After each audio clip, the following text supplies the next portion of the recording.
Olá, primeiro ano, como vocês estão? Espero que estejam todos muito bem. Hoje, na nossa aula de Biologia 2, nós vamos continuar falando sobre os plateumintos, esse filo aí de espécies tão diversas. A gente já viu suas características gerais, seus sistemas, como que é o funcionamento do corpo, sua organização, e hoje a gente vai falar sobre a filogenia e a classificação dos plateumintos. Por isso eu peço que você pegue o seu livro de Biologia, livro 4 do SAS, e abre então na página 34 da frente 2 de Biologia, tá bom? Gente, os fósseis de plateumintos basicamente são inexistentes por conta do seu corpo mole, né? Então é bem difícil com fósseis de plateumintos. Então é um pouco difícil de determinar quando exatamente eles surgiram aí, mas acredita-se que eles sejam os primeiros animais triblásticos.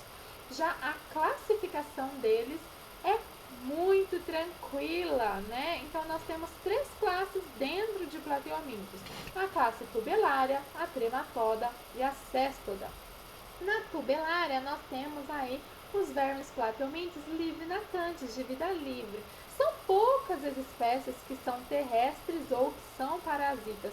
E o principal exemplo que a gente tem é a planária, que a gente aprendeu bastante sobre ela. Lembrando, a gente aprendeu a planária lucícola, mas existem espécies marinhas também e terrestres, tá bom? Lógico que em solo úmido. A segunda classe, a classe trematoda, são vermes parasitas, que podem ser endoparasitas ou ectoparasitas, parasitas internos ou externos do corpo de um hospedeiro. Eles têm uma cutícula revestindo o seu corpo, e o que é mais característico dessa classe são as ventosas para se fixar no corpo do seu hospedeiro. E a última classe, a classe céstoda, são vermes endoparasitas, tá bom? Geralmente de corpo alongado e bem delgado, e como representante mais famosa que a gente tem são as tênias, que a gente vai ver que tem mais de uma espécie de tênia. Quando a gente fala então da classe turbelária, que é das planárias, gente, não tem nem muito que a gente ficar falando delas, porque quando a gente viu características gerais, a gente se baseou nas planárias, né? Então ela tem vida livre, existem várias espécies de planária, a gente pode ver a foto de uma delas aqui, tá bom? Essa aqui é a de água doce, mas também tem as marinhas, as terrestres, elas têm cílios ventrais para locomoção, e a gente já conversou muito sobre elas. Então vamos nos centrar nas outras duas classes. Vamos começar pela classe trematoda, que tem as ventosas de fixação, que é a sua característica mais forte. Então elas têm duas ventosas, uma ventosa oral ao redor da boca e essa ventosa ventral, que está presente em quase todas as espécies, tá bom? Mas a oral sempre está presente, tá? Então a ventral para se fixar e também vai auxiliar aí na alimentação, tá bom? Gente, como que ela se alimenta, tá bom? Ela vai se alimentar por absorção de nutrientes. Então, tanto a epiderme quanto o epitélio da cavidade gastrovascular, elas servem para absorver nutrientes. E por que elas têm, então, essa cutícula ao redor? Porque as endoparasitas, elas não podem sofrer digestão, né? Já pensou? Tá lá dentro do intestino do hospedeiro, sofre digestão, morreu. Então elas têm essa cutícula para se proteger das enzimas digestórias do seu hospedeiro, tá bom? Um exemplo que a gente tem é essa que está desenhada aqui, tá bom? A facíola hepática, que é um trematóide que parasita o fígado, tá? Ela parasita o fígado de carneiros, mas ela também pode parasitar o fígado do ser humano. E daí a gente tem um problema, porque ela vai causar, um dos sintomas é uma anemia bem profunda, tá bom? E a distribuição geográfica é mundial. E o hospedeiro intermediário são caramujos da família Lineida, tá bom? Gente, a gente não pode confundir os caramujos, tá bom? Porque a gente vai ver que tem outros hospedeiros intermediários que também são caramujos. Mas a que é mais famosa aqui no Brasil, famosa porque a gente tem muitos casos, infelizmente, a gente tem cerca de 200 milhões de pessoas acometidas, é o esquistossoma mansoni, porque a gente tem muitos casos de esquistossomose aqui no Brasil, e é por isso que a gente vai então se concentrar nela. A esquistossomose também é conhecida por barriga d'água, porque a pessoa fica magra e com um barrigão, e eles falam assim, nossa, barriga d'água, tá bom? Então vamos falar sobre o ciclo de vida do esquistossoma para entender aí como que é. Vire na página 36 para acompanhar. Olha só. O esquistossoma mansoni, ele é aí uma exceção, porque a gente tem o macho e a fêmea, tá? Então a gente viu que a maioria aí, todos, né, basicamente, eles eram hermafroditas. Não, esquistossoma mansoni a gente tem macho e fêmea. A fêmea fica sempre abrigada no canal ginecóforo do macho, então você sempre vai encontrar o casal, tá bom? E eles ficam, os vermes adultos, nas veias do fígado. Eles habitam aqui as veias do fígado, tá bom? Quando eles se reproduzem, a fêmea coloca cerca de 300 ovos por dia. Então, é muitos ovos. Esses ovos têm um espinho. Esses ovos, né, são levados pela corrente sanguínea até as veias do intestino. Esse espinho fura os capilares sanguíneos e entra, então, dentro do intestino, atingindo as fezes, são misturados com as fezes e daí o hospedeiro contaminado elimina as fezes cheias de ovos. Gente, os ovos, eles têm 0,15 milímetros, então não dá pra ver a olho nu, tá bom? Quando esses ovos atingem, então, um local que tem água, os ovos eclodem, liberando uma larva que chama miracídio. O miracídio tem 24 horas para encontrar um caramujo. Qualquer caramujo serve? Não. Tem que ser o caramujo do gênero, então, Bionfalaria, tá bom? Tem que ser o caramujo Bionfalaria, tá? É uma espécie específica. Dentro do caramujo, então, essa larva vai se desenvolver e daí, então, vai formar um esporocisto.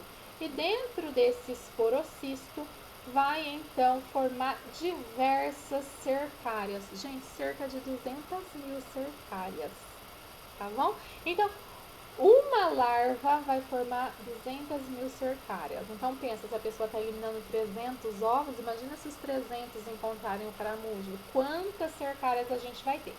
Gente, as cercárias têm esse formatinho aqui, tá? Elas também têm alguns ganchos. Elas podem furar o tecido do caramujo e serem liberadas na água. Elas são livre-natantes. E daí as cercárias ficam nadando na água até que elas encontram um ser humano e elas penetram ativamente pela pele e pelas mucosas. Então elas vêm geralmente onde é mais fino, então a pessoa geralmente vai no lago, né? Põe os pés no lago, então no meio dos dedos, que a pele é mais fina, ela vem, entra, faz um furinho, entra na veia da pessoa e daí ela perde a cauda, vai nadando até chegar nas veias do fígado e daí retoma o seu ciclo, tá bom?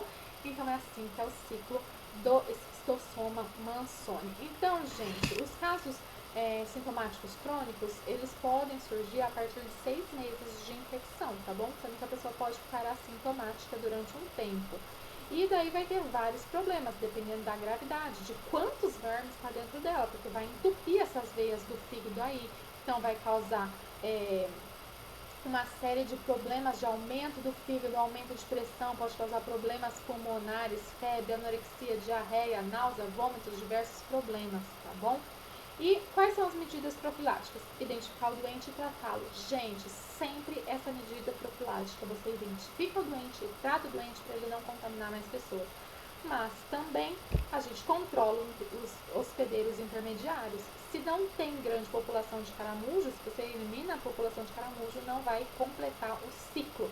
Logicamente, orienta a população que vive próximo a lagoas, onde tem os caramujos Bionfalaria, e leva essa população a ter medidas básicas de saneamento básico e de saúde, higiene, né? Para que elas, então, não defequem próximo às lagoas, né? E que tem que ter saneamento básico, né?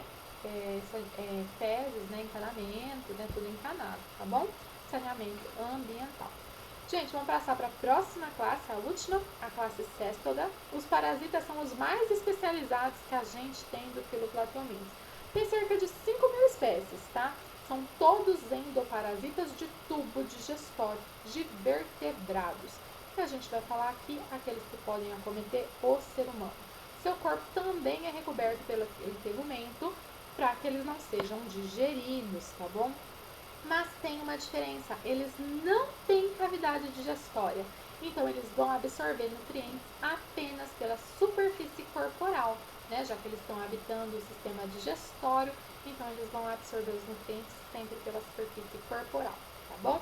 Então a gente tem 3 doenças aqui pra gente falar. A gente vai começar pela teníase, que é as tênias, né, gente? Como eu disse pra você, as tênias têm mais de uma espécie, né? Então a gente tem aqui a tênia solium, que tem ganchos e ventosas, e a tênia saginata, que tem só ventosas. O que muda de uma para outra é o hospedeiro intermediário.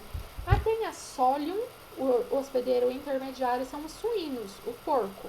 E a tênia saginata, o hospedeiro intermediário são os bovinos, o boi. Vamos acompanhar aqui para ver como que aqui uma pessoa está contaminada e daí então o corpo da tênia ela é dividida em 3 partes. Essa parte aqui, né, que chama escólex, que a gente tem mania de chamar de cabeça, mas é onde tem as ventosas, né, e os ganchos que se fixa no intestino, senão ia ser levado o verme embora, né, gente? Então, quando a pessoa defecasse. Não, então se fixa lá dentro do hospedeiro. Tem essa primeira região aqui, logo abaixo do escólex, que é chamado de região de estrobilização, que é por onde o parasita cresce. E logo abaixo, então, a gente tem toda essa parte aqui que a gente chama de proglótides.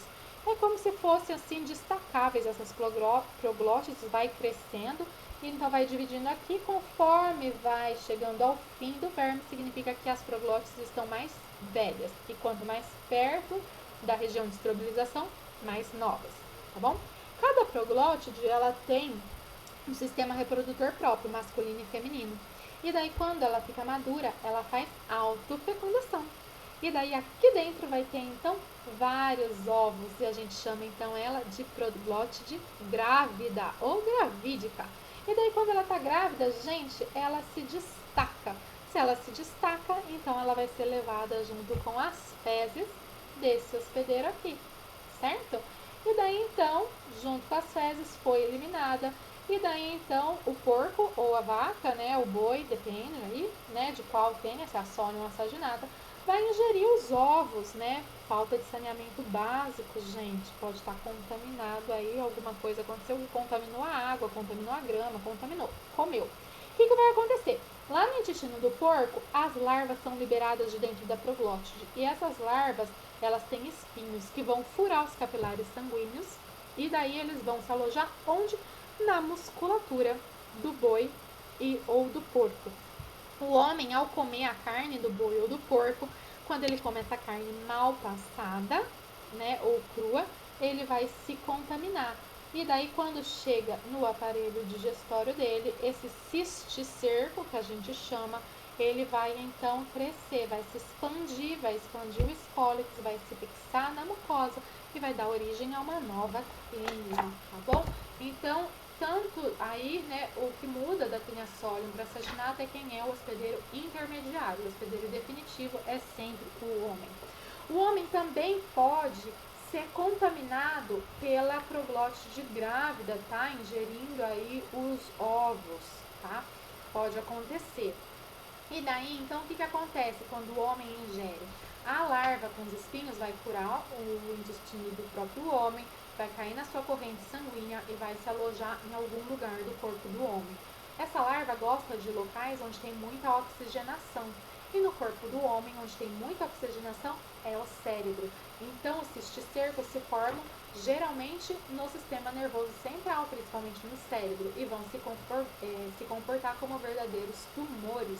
E essa doença, então, é a cisticercose, quando o homem põe um hospedeiro intermediário acidental. Uma outra doença é a hidatidiose, cisto hidático, também conhecida como a tênia do cachorro.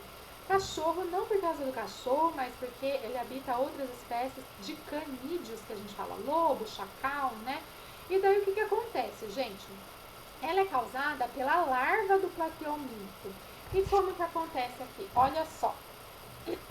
A gente tem aqui a tênia vivendo no intestino do cão. A gente está falando do cão porque é o que tem contato com o ser humano. A gente está dando ênfase para o ser humano, tá bom? E daí, então, quando o cão defeca, vai defecar com os ovos, tá? Eliminado nas fezes. Esses ovos vão chegar ao trato digestório humano de forma direta ou indireta. Pode ser que as fezes do cão contaminou a água e daí o homem bebeu essa água ou ingeriu alimentos que foram lavados com essa água, verduras, legumes que não foram lavados adequadamente. Ou esses ovos podem ter sido ingeridos por carneiro, vaca, porco. As larvas ficaram nas vísceras e produziram cistos. E daí então as vísceras infectadas nos hospedeiros intermediários é que foram ingeridas então pelo homem. E daí o ser humano pode ser contaminado com esses ovos, formando então vesículas no fígado e no cérebro, tá bom? Então, os sintomas dessa parasitose são perda de peso, tensão, dor na base da metade direita do tórax, tá? E por causa dos cistos, o homem pode ter síndromes no estômago, no intestino, tá bom? E daí qual é a profilaxia, gente? A profilaxia são hábitos de higiene, né, gente? Quando você tem um contato com um cachorro, né? Porque o cachorro, você tem que lembrar que ele lambe o ânus e depois ele lambe você. E daí, então, se o cachorro estiver contaminado, ele pode colocar os ovos em você e você pode se contaminar, tá bom? Então, muita higiene ao ter contato com os cachorros, tá bom? Pra gente terminar, vamos falar da última, a difilobotríase, mais conhecida como tênia do peixe, né, gente? Então essa a gente tá bem acostumado, as pessoas falam, não come carne de peixe crua, né, por causa da tênia do peixe. É essa aqui a doença, tênia do peixe, né? Esse parasita pode atingir de 8 a 10 metros de comprimento dentro do ser humano, gente. E ele libera cerca de 1 milhão de ovos por dia. Então vamos ver o que acontece aqui, gente, nos seres humanos.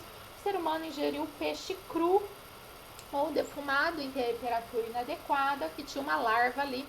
A larva então se fixou no intestino do homem e formou a tênia. Essa tênia se reproduz, como a gente viu a outra tênia, né? Vai então ter as proglótides grávidas. As proglótides grávidas vai saindo material fecal, o ovo maduro vai atingir a água, formar um embrião natante. Esse embrião natante, ele primeiro vai então infectar um crustáceo, daí o peixe come o crustáceo e daí vai infectar então os músculos do peixe. E daí o homem come o peixe. Então a gente tem aí 3 hospedeiros, né? Crustáceo, peixe e homem, tá bom? Então, primeiro hospedeiro, crustáceo, o segundo, o peixe, e o terceiro, o homem, que é o hospedeiro definitivo. Gente, se não tratado, esse verme pode ficar assim 10 anos dentro do corpo humano, né? E daí ele pode atingir aí cerca de 10 metros, ter 3.000 proglótides, tá bom? E, gente, as medidas profiláticas nas áreas endêmicas, tem que lembrar de cozinhar muito bem os peixes que vão servir como alimento para o ser humano, tá bom? E as medidas profiláticas de todas as verminoses, para que nos doentes conscientizem a população, tá bom? Gente, fila de plateaumentos é isso. A gente se vê na próxima aula. Tchau, tchau!